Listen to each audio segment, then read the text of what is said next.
Vamos a abrir ahora la Biblia en el capítulo primero y ahora sí que vamos a leer el capítulo 1 entero, ¿eh?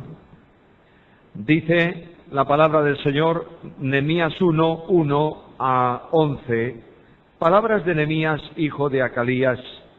Aconteció en el mes de Quisleu, en el año 20, estando yo en Susa, capital del reino, que vino Hanani, uno de mis hermanos, con algunos varones de Judá. Y les pregunté por los judíos que habían escapado, que habían quedado de la cautividad, y por Jerusalén. Y me dijeron, el remanente, los que quedaron de la cautividad, allí en la provincia, están en gran mal y afrenta, y el muro de Jerusalén derribado, y sus puertas quemadas a fuego. Cuando oí estas palabras, me senté y lloré, e hice duelo por algunos días, y ayuné, y oré delante del Dios de los cielos. Y dije, te ruego, oh Jehová, Dios de los cielos, fuerte, grande y temible, que guarda el pacto y la misericordia a los que le aman y guardan sus mandamientos. Esté ahora atento tu oído y abiertos tus ojos para oír la oración de tu siervo, que hago ahora delante de ti día y noche por los hijos de Israel tus siervos, y confieso los pecados de los hijos de Israel que hemos cometido contra ti. Sí, yo y la casa de mi padre hemos pecado. En extremo nos hemos corrompido contra ti y no hemos guardado los mandamientos, los estatutos y preceptos que diste a Moisés tu siervo. Acuérdate ahora de la palabra que diste a Moisés tu siervo, diciendo, si vosotros pecareis, yo os dispersaré por los pueblos.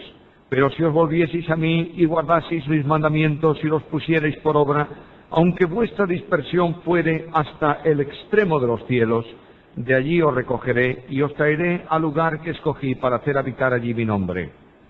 Ellos, pues, son tus siervos y tu pueblo, los cuales redimiste con tu gran poder y con tu mano poderosa. Te ruego, oh Jehová, esté ahora atento tu oído a la oración de tu siervo y a la oración de tus siervos, quienes desean reverenciar tu nombre. Concede ahora buen éxito a tu siervo y dale gracia delante de aquel varón, porque yo servía de copero al rey. El capítulo está enlazando con la historia o la situación histórica de Israel. Recordáis, lo dije antes en la introducción general, que sube un grupo de personas en razón del decreto imperial persa para reconstruir el templo, la obra se detiene y la gente busca una forma de acallar su conciencia. ¿Sabes cómo? Diciendo, no es tiempo de volver a construir la casa. Y Dios envía un profeta que se llama Ageo, y este profeta que se llama Ageo exhorta a las personas a volver a levantar la obra, a iniciar el trabajo, a ir al monte, a recopilar madera, etcétera, etcétera, y comenzar de nuevo la reconstrucción. Ahora, esta situación trajo como consecuencia un decaimiento espiritual y material del pueblo de Dios que había subido desde Babilonia. Recordad, por favor, que aquel pueblo subió con muchas riquezas, De la misma forma que el pueblo salió de Egipto en la primera ocasión con mucha riqueza de los egipcios, así también subieron con muchas riquezas para la reconstrucción del templo. Pero prácticamente aquel pueblo dedicó las riquezas a su propio provecho personal. De manera que la madera que habían cortado para el templo estaba en los artesonados de sus casas. Y el profeta Ageo dice, es tiempo para vosotros de habitar casas artesonadas, y mi casa está abandonada. ¿Qué pensáis, queridos hermanos, que Dios iba a hacer con un pueblo así? Darles un tiempo de disciplina. ¿Para qué? Para que el pueblo retorne a él. Aquí está la situación. Y ahora entramos en los preparativos para la reconstrucción, capítulo 1, versículo 1. En primer lugar, en los preparativos para la reconstrucción aparece el informe sobre Jerusalén. La visita que Nehemías recibió, la fecha de la visita es muy importante. Aconteció en el mes de Quisleu, en el año 20, estando yo en Susa, capital del reino. Quisleu es un mes que corresponde a noviembre-diciembre aproximadamente. Es importante eso, ¿sabéis para qué? para determinar cuánto tiempo estuvo orando Nehemías. Cuando dice que oró por unos pocos días, oró realmente durante 4 meses. No son tan pocos días. Nosotros oramos por un problema aproximadamente una semana como mucho. El liderazgo se reúne para orar, tenemos un problema, vamos a orar. Y oramos una mañana, ya hemos orado por el problema. No. Nehemías va a enseñarnos algo muy importante, no avanzo eso. El año de la visita es el año 20 del reinado de este rey Artajerjes I. Y el lugar de la visita es la capital del reino, donde Nehemías está. Ahora, ¿quiénes son los visitantes? Los visitantes son familiares de Nehemías. No sabemos el nombre, el título hermano.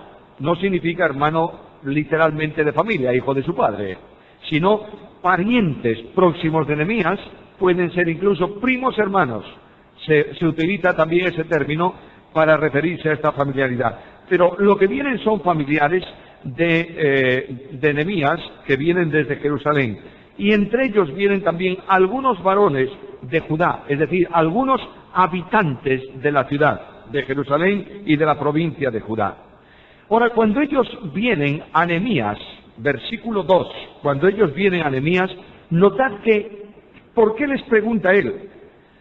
No les preguntó cómo estaban sus propiedades, no les preguntó cómo estaban sus amigos, les preguntó por la obra de Dios. La primera cuestión que yo encuentro es que un líder, realmente un líder bíblico, tiene interés prioritario por la obra de Dios. Y cuando alguien viene de visita a su casa, no le pregunta, oye, ¿y fulano cómo está? ¿Y sultano cómo está? ¿Y aquel cómo se comporta? Simplemente le pregunta, ¿cómo está la obra de Dios? ¿Qué es lo que ocurre con la obra de Dios en la ciudad? Le pregunta por sus hermanos y le pregunta por su obra. El verdadero líder bíblico siente ese interés. Mirad el ejemplo de Pablo. Segunda carta a Corintios, capítulo 11, versículos 28 y 29. Segunda Corintios, capítulo 11, versículos 28 y 29. Y además de estas cosas, lo que sobre mí se agolpa cada día, la preocupación por todas las iglesias. ¿Quién enferma y yo no enfermo? ¿A quién se le hace tropezar y yo no me indigno? En el pensamiento de Pablo como líder bíblico está la obra de Dios. Luego, lo que ocurría con una iglesia que tenía un conflicto, que tenía un problema, era un sentimiento personal de Pablo, porque la obra de Dios no admite parcelas. ¿Me entendéis? La obra de Dios es la obra de Dios. Luego, lo que ocurre a una iglesia en la India debe representar para mí una carga espiritual profunda, porque no es una obra de unos hermanos en la India, es la obra de Dios. El líder bíblico siente tremendamente la obra de Dios. Ahora, cuando él pregunta, la respuesta que recibe es una respuesta enormemente desalentadora. Mirad el proceso de esa respuesta. Versículo 3 del capítulo 1. Primero, una situación delicada. El remanente, es decir, los que están viviendo en la ciudad de Jerusalén, los que retornaron de la cautividad, los que están en la provincia de Judea, están en gran mal. Esa expresión, estar en gran mal, es estar sujetos a peligros continuados. En primer lugar, estaban reconstruyendo, habían prácticamente terminado el templo que los enemigos odiaban y no tenían muros de defensa, por tanto estaban expuestos a la acción literal de los enemigos. Están en gran mal. Segundo, están en afrenta.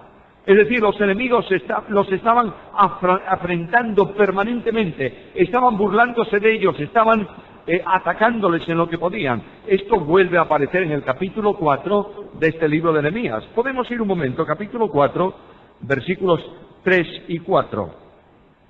Estaba junto a él Tobías, amonita, el cual dijo, lo que ellos edifican del muro de piedra, si hubiera una zorra lo derribará. Oye, oh Dios nuestro, que somos objetos de ¿qué? De su menosprecio. Luego la acción que Nehemías va a experimentar, la estaban experimentando sus hermanos que estaban en la ciudad permanentemente. Primeramente estaban en gran mal, en segundo lugar estaban en afrenta y en tercer lugar están indefensos. Las puertas, el muro de la Jerusalén derribado y sus puertas quemadas por fuego. Luego, la situación es caótica, rodeados de enemigos, recibiendo afrentas, desalentados y sin defensa, indefensos. ¿Cómo reacciona Nehemías frente a esta enseñanza? Versículo 4. Cuando oí estas palabras, primera cosa que hace, me senté. Hay mucha enseñanza aquí, pero en primer lugar quiero decirte que la situación, el peso de la situación, debe gravitar realmente sobre el líder. El líder no mira la situación y dice, bueno, está a tantos kilómetros de distancia, a mí no me afecta. No, el peso de la situación de sus hermanos y de la obra de Dios es tan grande que él se sienta. Expresa también una actitud en el cual el problema es personal y él siente la situación. Segundo, aquel problema le conduce a una acción personal. Lloré e hice duelo por algunos días. La aplicación la vamos a ver al final. Simplemente corro por encima de la historia del relato en cuanto a interpretación directa. Las lágrimas expresan una realidad. El problema no es de los que están en la ciudad de Jerusalén, el problema es suyo. Está llorando por una situación. No era un sentimiento expresado con palabras fáciles, cuánto lo siento, el Señor va a restaurar la obra, dale unas palabras de aliento. No, Nehemías se sienta y comienza a llorar. Además, hizo duelo. Hacer duelo en la Biblia es una expresión, en el Antiguo Testamento es una expresión que se usa para referirse a los sentimientos profundos de una persona que pierde un ser querido. De manera que ha perdido un hijo, ha perdido un hermano, hizo duelo. Muchas veces se describe ese duelo como rasgando la punta del vestido y sentándose en ceniza, o extendiendo ceniza por encima de la cabeza. Esto es lo que hace Nehemías. Nehemías siente una situación, la siente tan profundamente que hace duelo. Y ahora Nehemías dispone un tiempo para orar. Hice duelo y ayuné. Claro, alguien va a decir, ¿y ayunó por cuánto tiempo? Ayunó, ni más ni menos, capítulo 2, versículo 1. Sucedió en el mes de Nisán, en el año 20, mes de Nisán, y las palabras que vinieron a Nehemías fue en el mes de Quisleo. De modo que desde noviembre, diciembre hasta marzo, abril, son 4 meses de duelo y de ayuno. Cuando hablamos de ayuno, queridos hermanos, no está diciendo que Nehemías no comió nada en 4 meses. Lo que Nehemías hizo fue dedicar el tiempo que él utilizaba para comer tranquila y reposadamente, lo redujo a la mínima expresión para poder dedicar el resto del tiempo a la oración. Es decir, se retiró de lo que le es lícito y honesto para dedicar ese tiempo al Señor. Yo sé que hablar de ayuno a veces en medios de iglesias evangélicas es un mito que corresponde a la antigua dispensación o Hechos de los Apóstoles. El Señor dijo que los discípulos durante su tiempo no tenían necesidad de ayunar. ¿Sabéis por qué? Porque Él estaba presente. Pero vendrá un tiempo cuando yo no esté y ellos tendrán que ayunar. Y tú ves la panorámica de Hechos de los Apóstoles en donde ayunaban para dedicar tiempo a algo importante como era la oración. Hago aquí otro paréntesis más. El ayuno por sí mismo no vale para nada. ¿Me estás entendiendo? El hecho de que yo deje de comer, bueno, me vendrá bien, porque te rebaja un poco la tripa, pero en sí espiritualmente no sirve para nada, a no ser que sea para ocuparlo en la oración. Eso sí que tiene mucha importancia. Se dedicó a la oración, oró, llevó el problema a la presencia del Señor. Yo creo, mis queridos hermanos, que el liderazgo pierde mucho tiempo en discutir y no dedica prácticamente ningún tiempo para orar. Cuando aparece un problema, nos sentamos los líderes en mesa redonda y hablamos durante 5 horas del problema. Definimos el problema, expresamos el problema, concretamos el problema, reducimos el problema y ampliamos el problema y no hacemos nada. Lo primero que nos enseña este pasaje es que Nehemías sabía que tenía un problema cuya solución no era suya, era del Dios de los cielos. Observad que dice aquí el texto, oré delante del Dios de los cielos. Nehemías reconocía quién era Dios. Hablar de Dios de los cielos, estamos hablando de soberanía. El Dios de los cielos es el que tiene un trono no en el cielo, sino encima de los cielos. y el único que puede intervenir en la historia. El mismo Dios que tocó el corazón del emperador para que decretara, para que estableciese el decreto que permitió a un grupo y después al segundo grupo regresar a Jerusalén, es el Dios que puede intervenir en el problema de la reconstrucción y de la solución de las dificultades de su pueblo. Queridos míos, mis queridos hermanos líderes y hermanas, ¿tenemos un concepto claro de quién es Dios? Yo sé que vosotros sabéis quién es Dios, ¿cómo no? Predicamos a Dios, adoramos a Dios y hablamos de Dios. Tienes que tener muy claro que el único que mueve la obra es Dios, no eres tú. Tienes que tener muy claro que los problemas de la obra son problemas que tienen que ser resueltos por el dueño de la obra, es decir, por Dios. Por tanto, estamos no delante de un Dios pequeñito. Mirad, me asusta mucho el Dios del cristianismo actual. Es un Dios pequeño, que pide por todo, ruega por todo, llora por todo y se va siempre defraudado porque los hombres no le hacen caso. Este no es mi Dios, Mi Dios es un Dios que no pide por nada ni ruega por nada porque es soberano y puede intervenir en la acción absoluta de su soberanía y reconducir la historia y volcar los acontecimientos conforme a su propósito y a su programa. Ahora, notad la oración de líder, versículo 5 al 11. En primer lugar, la oración de Nehemías es una oración silenciosa.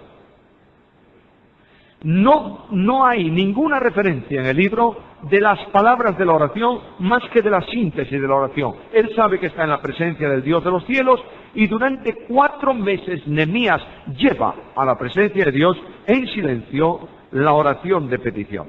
Hay una aplicación espiritual inmediata. Yo voy a hacer la aplicación al liderazgo al final del pasaje, pero hay una aplicación espiritual muy importante. El hombre de Dios ora en silencio delante de Dios, mientras que el hipócrita ora en público para ser visto de las gentes. ¿Recordáis los fariseos? ¿Dónde oraban los fariseos? En las sinagogas, de pie, no sentado, que lo vean. Y en las esquinas de las calles, en los cruces, en las encrucijadas, porque el fariseo buscaba la encrucijada para que lo viesen desde las 4 calles, no solamente desde la calle por donde él andaba, a fin de que la gente dijese: ¡qué hombre, mira cuánto ora, qué espiritual es! Y Dios dice: ya tiene la recompensa, ¿eso es lo que busca? Ya la recibió. Quería gloria, ya la tiene. Nehemías ora en silencio y presenta el problema silenciosamente delante del Señor. Ahora mirad cómo ora Nehemías. Nehemías reconoce muchas cosas en su oración que son ejemplo para nosotros. Versículo 5. Dije: te ruego, oh Jehová, Dios de los cielos. En primer lugar, Nehemías está reconociendo que Dios es el Dios de los cielos. Que la oración de Nehemías comienza con una adoración a Dios, por lo que Dios es. Muchas veces nosotros utilizamos el nombre de Dios simplemente como fórmula de introducción en la oración. Padre nuestro que estás en los cielos. Y a continuación, petición. Dame esto, aquello, lo otro, lo de más allá. No. La oración comienza por reconocer quién es Dios. ¿Tú estás orando a Dios? Sí. ¿Reconoces quién es Dios? Comenzó diciéndole: Jehová, tú eres el Dios de los cielos, y como eres el Dios de los cielos, eres fuerte, eres valiente, eres grande, eres temible. Este es Dios. Lo primero que el pueblo de Dios tiene que reconocer en la oración es quién es Dios. Lo primero que un líder tiene que reconocer cuando ora es a quién está orando. Y si Dios es así, lo primero que yo tengo que hacer es proclamar su nombre y adorarle por lo que Él es. Cuando Cristo estableció el modelo de oración, ¿cómo empieza la oración? Padre nuestro que estás en los cielos, ¿qué más? Santificado sea tu nombre. ¿Y qué más? Ahora, mi primer interés son tus negocios. Venga a tu reino, sea hecho a tu voluntad. Mirad de qué manera reconoce, en el ejemplo, en el modelo de oración, reconoce Jesús la necesidad que nosotros tenemos de entender, proclamar, adorar a aquel a quien nosotros oramos. Ahora, ¿a quién ora? Ora a Jehová. Jehová, que es uno de los títulos de Dios en el Antiguo Testamento, es el título específico del Dios del pacto. Es decir, el Dios que puede compadecerse de los problemas de los suyos. es también el Dios de los cielos, el que tiene su trono sobre el cielo, el que es soberano. Yo quiero hacer mucho énfasis en este asunto. El Dios del cristiano es soberano. ¿Tú crees en la soberanía de Dios o no? Decir que es soberano es decir, reconocer que Él hace lo que quiere, como quiere y cuando quiere. Y nadie se opone a su voluntad. Esta es soberanía. Quienes tenemos que aceptar el programa somos nosotros, no es Dios, ¿eh? Muchas veces nosotros vamos a Dios con nuestro programa y le decimos bendícelo. Y Dios dice, ¿me has preguntado lo que quiero que yo hagas? La oración de la Iglesia tiene que variar, del liderazgo tiene que variar radicalmente. No sirve decir, Señor, bendice lo que yo creo que debo hacer. Si no es diferente, ¿qué quieres que hagamos? Eso es reconocer la soberanía de Dios. Al mismo tiempo, junto con la soberanía, reconoce lo que Él es. Es fuerte, es omnipotente, tiene un poder tal que en el ejercicio de su soberanía no hay quien resista su voluntad. Es soberano porque nadie puede oponerse a lo que Él determina. Miremos un par de textos, simplemente Isaías capítulo 46 y versículo 10. Y ese es un pasaje que os recomiendo para predicar sobre la intervención de Dios en la historia de la humanidad. Leo desde el versículo 9, acordaos de las cosas pasadas desde los tiempos antiguos, porque yo soy Dios y no hay otro Dios, no hay nada semejante a mí, que anuncio lo por venir desde el principio y desde la antigüedad, lo que aún no era hecho, y digo, y escuchad la soberanía, mi consejo permanecerá, y haré todo lo que quiero. Luego el rey Artajerjes, los enemigos al lado de Dios no son nada. El único que puede intervenir en la solución de este gran problema dentro de la obra es el Dios que, además de ser soberano, es fuerte. Y además reconoce que siendo fuerte, es también grande y temible. Es decir, los juicios de Dios son notorios y son inquebrantables. Cuando Dios juzga y entra en juicio, no hay quien resista su brazo. La propia nación de Israel tenía experiencia de esto. Dios entró en juicio con ellos y los deportó a Babilonia, y otros los deportó a Siria. Dios irrumpe en los imperios del mundo y cambia a los emperadores. La prueba de ellos es que el imperio babilónico que había llevado cautivo a los hebreos ya no estaba. Ahora hay otro imperio, el imperio medo-persa. ¿Y sabéis por qué? Porque Dios lo había determinado. ¿Recordáis que Isaías dice, llamaré a Ciro mi pastor? ¿Quién era Ciro? Desconocido, no había nacido. Pero Dios le pone nombre y lo establece en la profecía. ¿Por qué?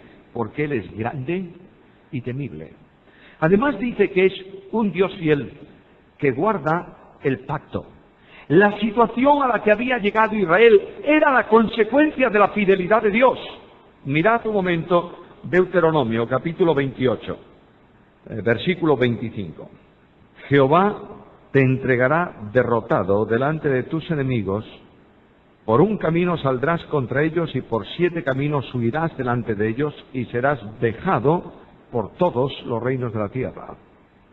La situación a que habían llegado era consecuencia de la fidelidad de Dios.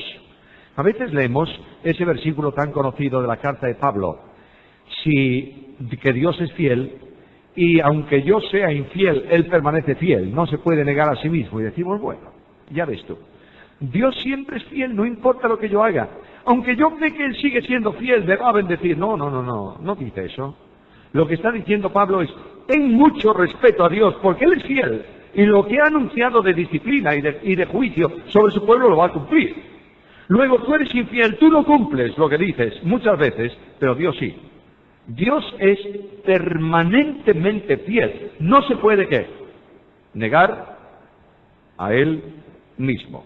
Pero al mismo tiempo que guarda su pacto, es también un Dios misericordioso. Este Dios, esta misericordia de Dios, le lleva a otorgar el perdón a quienes no merecen ser perdonados. Hago aquí un breve paréntesis también. Cuando tú estudias teológicamente el amor de Dios, descubres que hay 2 elementos que sustentan el amor de Dios. Uno es la gracia y otro la misericordia. Son expresiones que utilizamos a veces indistintamente. Misericordia es el amor que Dios ejerce en razón del sufrimiento que produce una situación dentro de una persona. De ahí que cuando el ciego clama por sanidad, no dice ten gracia, que dice, Hijo de David, ten misericordia de mí. La misericordia yo la defino como el amor en extensión, ama permanentemente. Por eso el profeta dice, grande es cada mañana tu misericordia. Lamentaciones, capítulo 3 y versículo 22. Por tu misericordia no hemos sido, ¿qué? Consumidos. Y él se acostó una noche viendo la ciudad en llamas y el pueblo en cautiverio. Y dice, Señor, tu misericordia es nueva cada mañana. Grande es tu fidelidad. Nehemías apela a este amor permanente. Y dice, Señor, tú eres misericordioso, ten misericordia porque tu pueblo está sufriendo. Y tú amas permanentemente. Manifiesta tu gracia en perdón y en restauración. Es una oración de dependencia. Versículo 6. Esté atento ahora tu oído y abiertos tus ojos para oír la oración de tu siervo. Señor, de poco vale que yo ore si tu oído no está atento y tus ojos están abiertos. Mi oración solo tiene razón de ser. ¿Cuándo? Cuando yo dependa de ti. Nehemías expresa dependencia. La oración que se hace en dependencia es una oración confiada. ¿Sabéis por qué? Porque descansa en una promesa de Dios. Salmo 34, versículo 15. Salmo 34, 15. Los ojos de Jehová están sobre los justos y atentos sus oídos al clamor de ellos. Ahora apreciad por favor ese versículo. Los ojos del Señor solo están sobre los justos. Justo no hay uno, está bien. Justificados por la fe tenemos parte, también es cierto. Pero cuando se habla de justo en este sentido, se habla de aquel que está practicando la justicia de acuerdo con la voluntad de Dios. Luego, no pienses que Dios va a oír tu oración si tienes tus manos sucias y contaminadas de pecado. La oración de dependencia se expresa delante de Dios, que está atento su oído a la oración y están los ojos atentos también delante de sus siervos. Oración insistente. ¿Qué hago ahora delante de ti? ¿Cuándo? Día y noche. Bueno, entendamos bien la frase. Nehemías no pudo estar orando día y noche 4 meses sin dormir. Lo que ocurría es que cada momento que Nehemías tenía libre lo dedicaba a la oración. Durante el día, a la hora de la comida, comía rápidamente y oraba.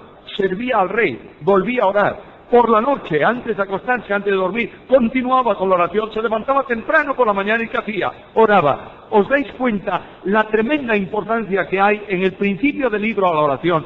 El resultado de lo que viene es consecuencia de la oración de Nehemías. Es una enseñanza interesante e impresionante. La confianza que yo tengo en el Señor exige de mí que yo ore permanentemente sobre el problema hasta que Dios dé una solución.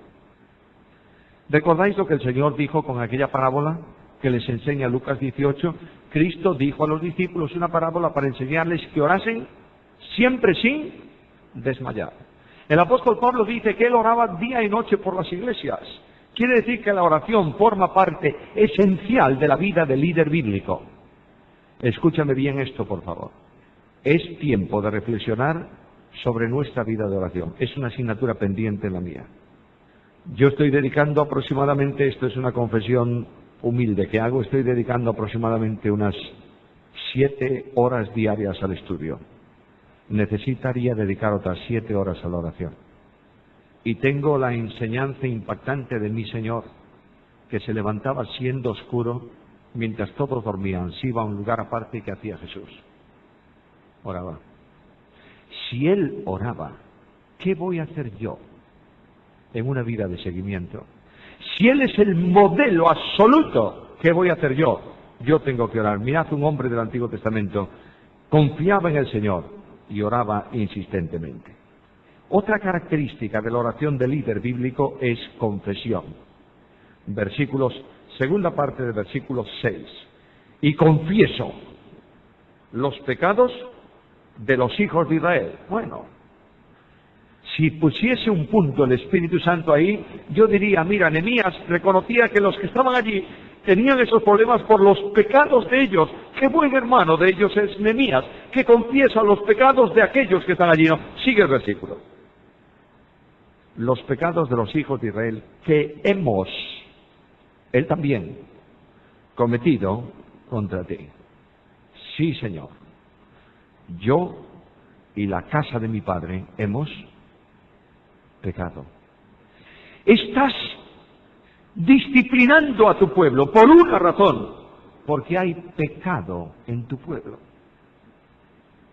Una de las enormes necesidades que tenemos nosotros hoy es reconocer que en extremo nos hemos corrompido contra el Señor. Hermanos, seamos honestos, por favor. No hay ninguno de nosotros en el liderazgo de las iglesias que no tengamos necesidad de confesar. Ahora, ¿sabe lo que significa confesar? La palabra confesar procede del latín. Confesare significa decir lo mismo. A veces nosotros tenemos una idea un tanto extraña de lo que es confesar. Confesar para algunos, en algún momento, es decir al Señor: mira, Señor, ayer por la tarde mentí. Y el Señor me mira y me dice: no hace falta que me lo digas, yo estaba allí, ya lo sé. Y además, hablen mal de mi hermano, ya te oí. Lo que hay que decir al Señor: Señor, ayer tú sabes que he mentido, y tú dices que mentir es pecado, y yo afirmo lo mismo que tú. Eso es confesar. Porque la consecuencia, ¿sabes lo que va a ser? Si tú dices que eso es pecado, ¿qué tienes que hacer? Apartarte de él. Y ahí, en esa confesión, es una confesión de restauración. Hay una oración de confesión. Y hay confesión de pecados concretos. Mirad, hermanos míos, una de las calamidades de la oración de liderazgo bíblico de hoy en día son las generalidades. Señor, perdónanos. ¿Perdónanos qué? Señor, bendícenos. ¿Bendícenos en qué? Señor, ayuda a tu pueblo. ¿Pero qué es eso? Nehemías dice: Señor, mira, vengo a confesarte que hemos pecado, la casa de mi padre y yo, y hemos actuado impíamente contra ti. Concreta asuntos delante de Dios en su oración. Es también una oración de confianza. Nehemías apela a la fidelidad de Dios, versículo 8, acuérdate de las palabras que diste a Moisés tu siervo, diciendo: si vosotros pecareis, yo os dispersaré, etcétera, etcétera. Está recordándole a Dios el pacto, una de las estipulaciones del pacto. Después de confesar, nos hemos corrompido, nos hemos extraviado, tú eres justo, lo que haces es el derecho. Viene a la misericordia: Señor, ten misericordia de nosotros. Creo, hermanos míos, que una de las evidencias que la oración de confesión ha desaparecido de la Iglesia es que no la usamos en el culto tampoco. Cuando la Iglesia de Dios se reúne, debe reconocer que el Dios que está presente es santo y nosotros somos pecadores. ¿Es así o no? Y debemos decir al Señor: Señor, reconocemos lo que somos, sabemos que estamos limpios por la sangre de Jesucristo, pero perdona cualquier cosa que haya esta mañana, esta tarde, en este momento, en tu pueblo, que impida una comunión perfecta contigo. La oración de confesión es una enorme necesidad en el pueblo de Dios y en el liderazgo bíblico. Juntamente con esto, que apela a la fidelidad de Dios y apela a la misericordia de Dios, misericordia que va a poner de manifiesto la fidelidad en la restauración del pueblo, es una oración de amor. Mirad el versículo 10. Ellos, pues, son tus siervos y tu pueblo, los cuales redimiste con tu gran poder y con tu mano poderosa. De manera que Nehemías coloca el bienestar de los otros delante del Señor como lo más importante para él. No está pidiendo por él, ¿os dais cuenta? Está pidiendo por los demás. Señor, reconoce. ¿No suena un poco estas palabras a las palabras de Moisés? Cuando un día el Señor le dice a Moisés: mira, Moisés, ponte a un lado, voy a acabar con todos estos y voy a hacer un pueblo de acuerdo con mi voluntad. ¿Qué dice Moisés? Señor, acuérdate que son tu pueblo. Señor, tú tienes un propósito con este pueblo. Si los has sacado de Egipto, no lo has hecho por una diversión histórica, lo has hecho con un propósito. Estos son tu pueblo. Y recuerda lo que ellos son gente redimida. Hermano querido, ¿tú has leído alguna acusación que Nehemías hace contra el pueblo de Dios en esta oración? ¿Verdad que no? Una de las tragedias más grandes del liderazgo bíblico en Europa es hablar mal los líderes unos de otros. No sé si este es un deporte en Dominicana, espero que no.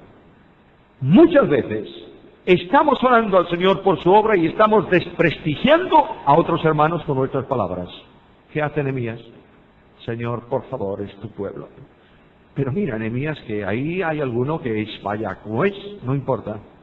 Yo pido al Señor que lo restaure y que lo bendiga porque es su pueblo. Cuando tú ves cómo en nuestro tiempo los hombres que se llaman fundamentales, yo les llamo fundamentalistas, hay una diferencia, paréntesis, hay una diferencia muy grande. Todo ismo y todo isto en castellano es vigila que eso es malo. Paternal es bueno, sí. Paternalista, malo. De modo que fundamental es bueno, sí señor. Fundamentalista, ahí ya tengo mis dudas. Gente que se considera fundamentalista se dedica a hablar mal de otros. No en privado, en público. Y dicen que son seguidores de Jesús. Tremendo. Tú te imaginas a Jesús, estoy con el paréntesis, te imaginas a Jesús un día saliendo con el grupo de apóstoles y tomando por encima de los hombros a Santiago o a Mateo y decirle, ven acá, tú sabes lo que hizo Pedro ayer. ¿Tú te imaginas eso? No puedes, te ríes. ¿Cómo va Jesús a hablar mal de otro? Y yo digo, para mí el vivir es Cristo. Y mi deporte es desprestigiar a mi hermano. Eso es pecado. Y mi oración no puede ser oída por Dios. ¿Está claro o no está claro? De ahí que haya tanto silencio del cielo a la oración de liderazgo hoy. Porque necesitamos un cambio de actitud. ¿Es verdad que tu hermano ha pecado? Es posible.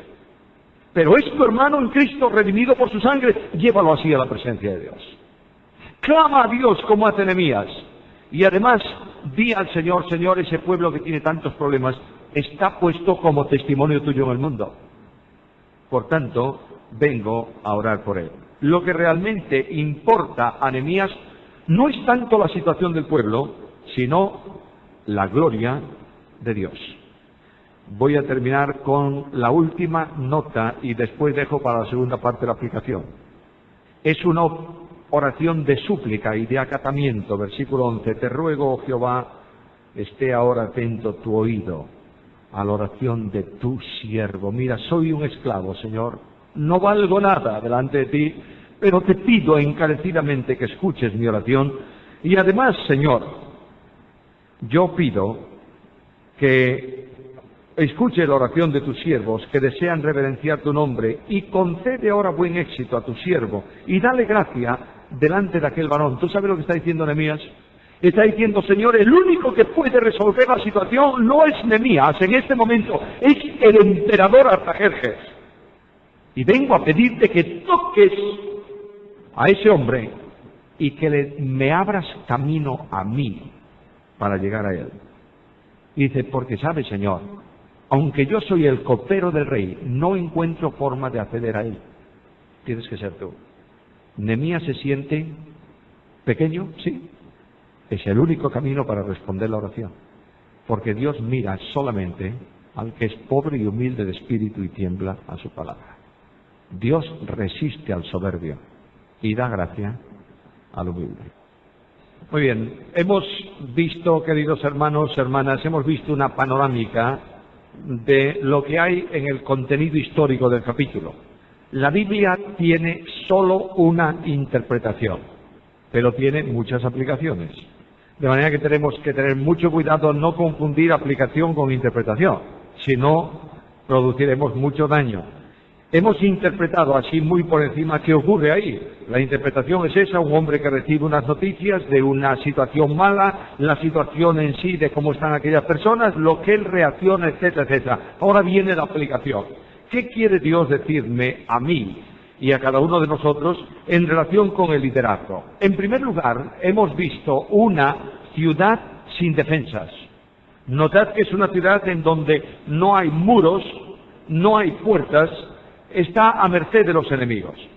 Creo que la aplicación mejor que puede tener esta lección para mí y para nosotros es que el pueblo de Dios en muchas ocasiones se encuentra en una situación semejante en el terreno espiritual. las defensas de la comunión con Dios, que permite que su presencia esté alrededor de su pueblo. El ángel de Jehová acampa en derredor de los que le temen y los defiende. Obedece necesariamente a una situación espiritual de buena armonía con Dios. El pueblo de Dios está hablando del poder de Dios, pero no está experimentando el poder de Dios en puertas de protección y en ciudades amuralladas, porque se necesita urgentemente reconstruir esas defensas espirituales. La primera lección que hay aquí es: señores líderes de iglesia, déjense de parcelas y piensen en la urgente necesidad. Hay que levantar defensa, donde el pueblo de Dios puede estar cómodo en relación con Dios y protegido de lo que viene del exterior. Segunda gran enseñanza: necesitamos orar. Vuelvo a recalcar este asunto: la actuación de un líder bíblico no está solo en predicar la Biblia, está en orar. Quiero decirte algo que es muy importante, mi querido hermano, mi querida hermana. Nunca hables de Cristo a tu congregación sin hablar primeramente de tu congregación a Cristo.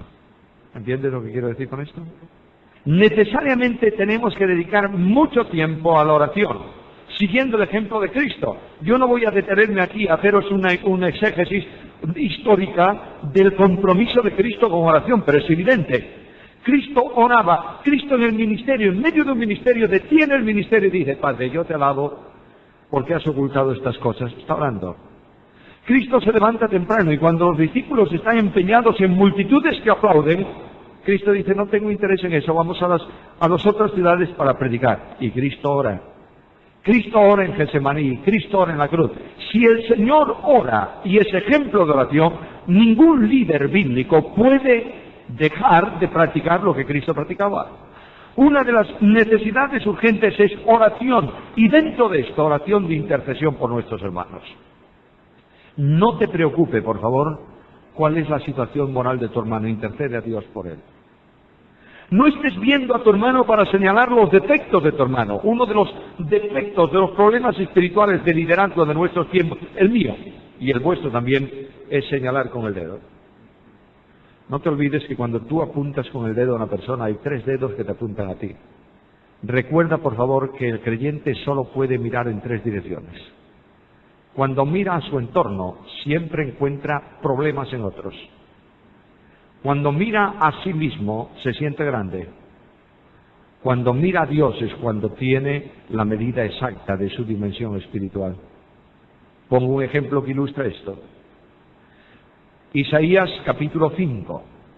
Isaías mira al pueblo y ¿qué dice? Ay de este, ay del otro, ay de aquel, ay de más allá.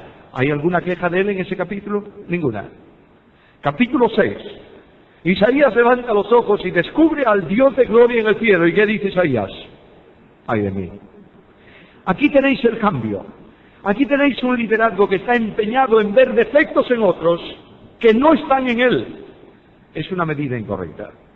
El líder ora en dependencia de Dios y ora en intercesión por sus hermanos. ¿Lo estamos practicando?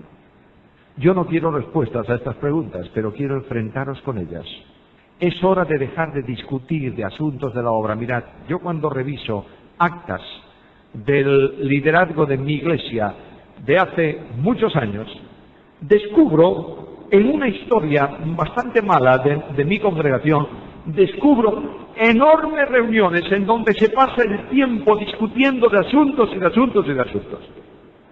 Pero encuentro un cambio muy importante de espiritualidad en nuestra iglesia hace aproximadamente unos 35 años o un poco más, cuando el Consejo de Líderes de la Iglesia, el Consejo Pastoral de nuestra iglesia, dedicó 3 meses a ponerse día a día de rodillas en intercesión por los hermanos. Recuerdo esa experiencia que para mí ha sido ejemplar y conmovedora. Yo he visto en esas reuniones hombres mayores doblar su chaqueta, su saco. ¿Llamáis chaqueta o saco aquí? Saco. Doblar su saco para que no le doliesen las rodillas y orar durante 1 hora con lágrimas en los ojos. El liderazgo bíblico necesita retornar inmediatamente a la experiencia de la oración. Es preciso que en tu intimidad ores al Señor en dependencia y diga, Señor, es tu obra, restáurala, por favor. En un mundo humanista como nuestro, lleno de problemas y de dificultades, tú puedes hacer un milagro. ¿Tú crees en el Dios de los milagros o no? Por lo menos predicas la omnipotencia de Dios, ¿verdad? No te olvides que Dios no es un ser para definir, es un ser para vivir. No te olvides que el Espíritu Santo de Dios no es algo para definir teológicamente, es algo para experimentar. Y el poder de Dios se experimenta cuando el pueblo de Dios de rodillas dice a Dios, Señor, manifiesta tu gloria y restaura tu heredad. Necesitamos sentir la carga espiritual de la Iglesia. La Iglesia necesita creyentes que sientan la gravedad de la situación espiritual en donde están. Mirad, mis amados hermanos, no sé si esto pasa en Hispanoamérica, pero sabéis, en Europa y en España, las iglesias están orgullosas de su historia y viven de sus recuerdos del pasado y de sus glorias perdidas y no sienten interés por el compromiso del presente.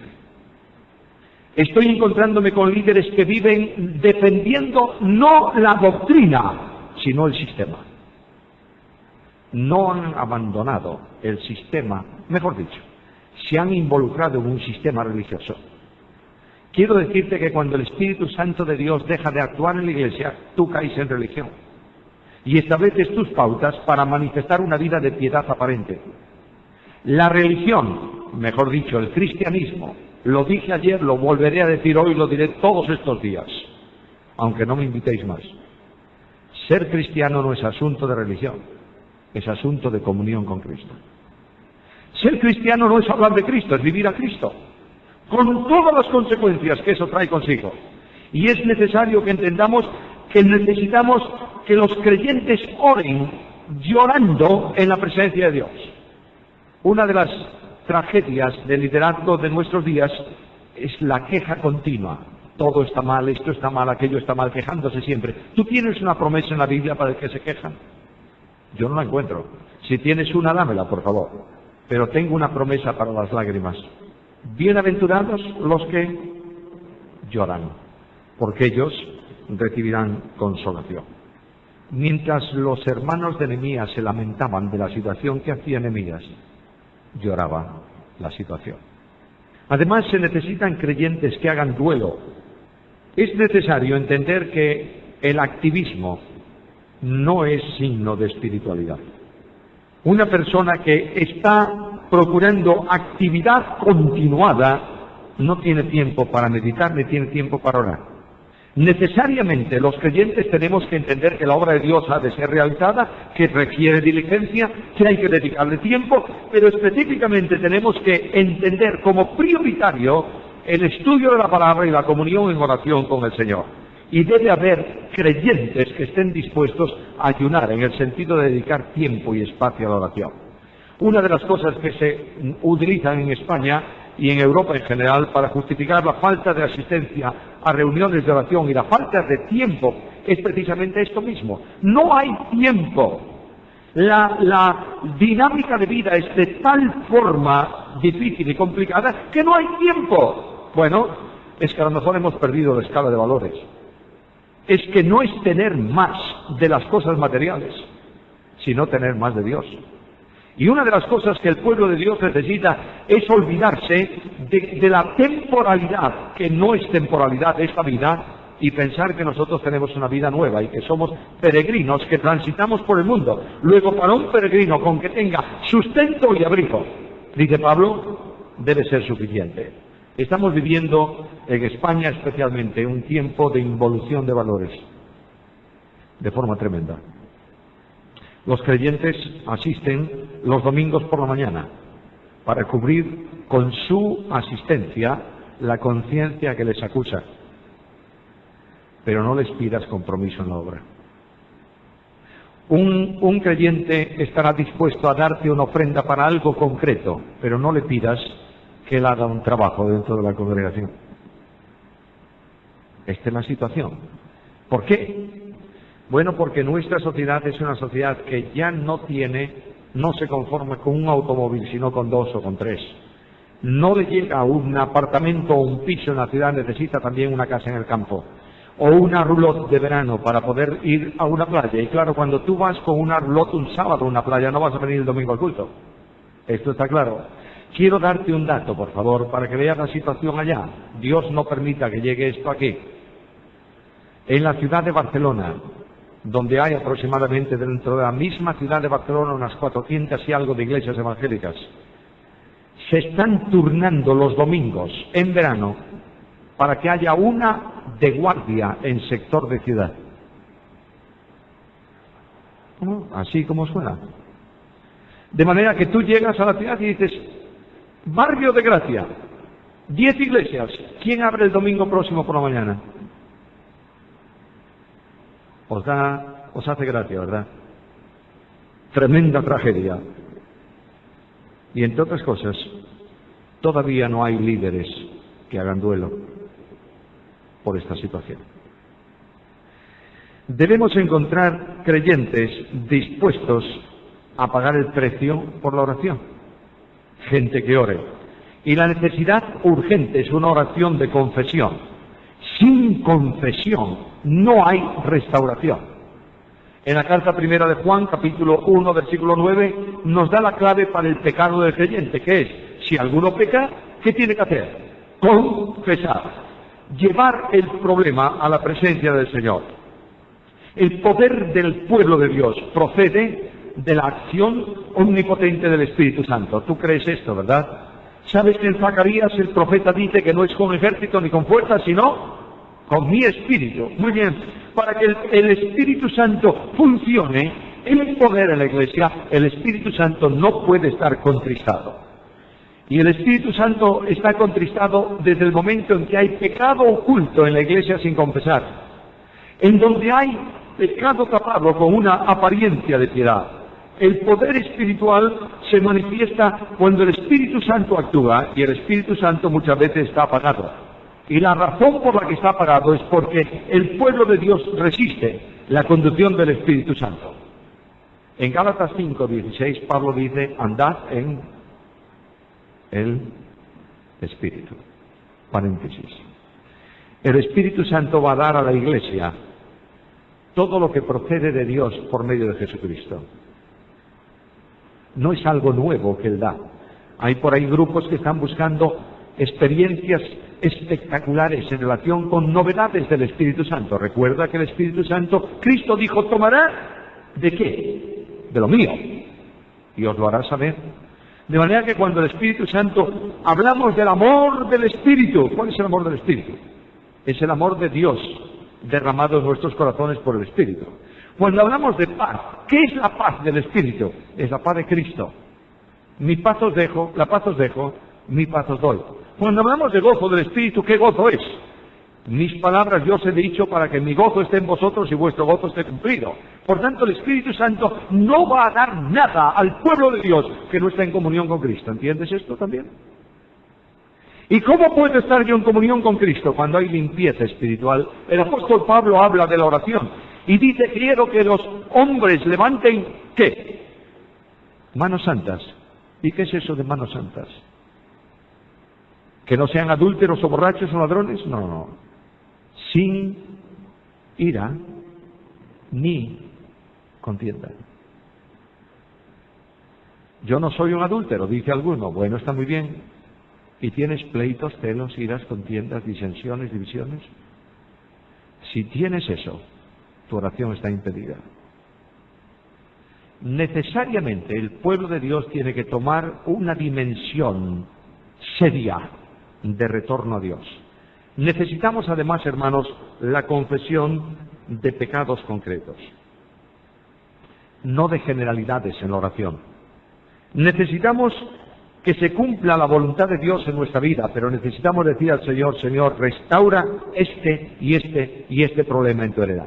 Que tu Espíritu toque las vidas de estas personas que están practicando esto y llevemos estas cargas a la presencia de Dios. Y tenemos necesidad, queridos hermanos, de que el liderazgo dedique mucho tiempo a la oración de intercesión por los creyentes. Voy a contaros una historia que creo que ilustra más esto que las notas que tengo delante. Las iglesias, yo defino la iglesia local como una montaña rusa. ¿Sabéis lo que es esto aquí? Bueno, en una ocasión en que nuestra iglesia había descendido hasta el límite y estaba remontando, siempre ocurre eso. Cuando estás en la cima de la montaña, un día, al otro día estás en el valle de sombra de muerte. Bueno, cuando empieza a remontar la iglesia, los ancianos de nuestra congregación dijeron un día, ¿por qué no hacemos una lista de hermanos que hace tiempo que no están en la iglesia, están en el mundo, y vamos a orar por ellos? Hicimos la lista y nos encontramos con una tremenda lista, 20 y tantas personas. Entonces la propuesta del Consejo Pastoral fue, vamos a orar por ellos. Decía antes, y durante 3 meses nos reunimos todos los días para orar por estas personas. Cuando había reunión en la iglesia, después de la reunión, cuando no, venían los líderes de la iglesia y nos poníamos en el círculo en una sala de rodillas y orábamos. Muchas lágrimas he visto en ese tiempo de oración. Y al cabo de 3 meses de orar, uno de ellos dijo, bueno, ya hemos orado 3 meses, ¿por qué no comenzamos a actuar? Vamos a hacer una visitación pastoral al más antiguo de los que están fuera de la iglesia. Era un hombre, líder de juventud, que había sido puesto fuera de comunión en la iglesia por un pecado moral grave, muy grave. Era víspera de Jueves Santo, la Semana Santa, y se tomó la decisión de que los 2 de más edad de nuestro Consejo Pastoral visitara a este hermano en su casa, para invitarle a una restauración. Los que fueron a verlo cuentan la historia. Dice que cuando llamaron al timbre de su puerta y abrió la puerta este hombre y vio 2 líderes de la iglesia allí, se quedó como si viese una visión. Y ellos le dijeron, mi querido, venimos en nombre del Consejo Pastoral de la iglesia para decirte que hace 3 meses estamos orando por ti y queremos que vuelvas a Cristo. Y él se quedó parado. ¿Por qué no vienes el jueves a la iglesia? Y él les dijo, ¿y qué va a decir la gente de mí? Y dice, bueno, no te importe lo que diga la gente. Si tú vienes, nosotros te estaremos esperando, te sientas con nosotros.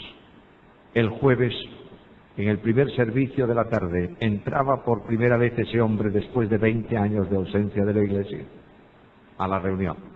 Y aquellos 2 hombres se sentaron con él y estuvo en la reunión, y cuando concluyó la reunión, gente que le conocía le abrazó y le dijo, bienvenido, nos alegramos de verte. Y vino el jueves, y vino el viernes, y vino el sábado, y vino el domingo, y vino siempre.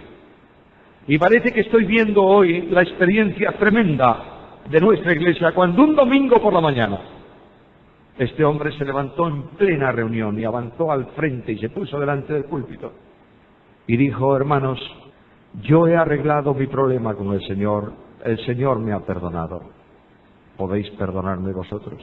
Y hubo lágrimas tremendas aquella mañana, y el hermano fue restaurado a plena comunión con la iglesia, y 3 meses después murió de cáncer.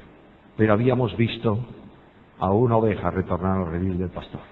Mi amado hermano, no hay nada que valga más en la vida de un líder que la restauración de un perdido. El líder no se mide, el líder no se mide por su capacidad de reprender, sino por su capacidad de restaurar. Lo dice Gálatas en el capítulo 6. Vosotros que sois espirituales, ¿qué? Restaurar.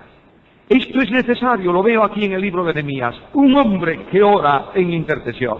Necesitamos buscar y levantar hermanos intercesores en la iglesia. Yo no sé cuál es vuestro sistema de oración, pero es necesario introducir en la iglesia de Jesucristo un programa de oración intercesora, concreta, específica. El pueblo de Dios ore al Señor pidiendo, Señor, para gloria de tu nombre, restaura, edifica y levanta. Ora con tiempo, porque el líder bíblico ora y espera en el Señor. Tú conoces que el Señor tiene respuesta restauradora para tu pueblo, para el pueblo suyo, ¿verdad? Hay respuesta para la oración. No te desalientes, por favor. Sigue orando insistentemente, porque el interés del líder bíblico es orar en dependencia de Dios.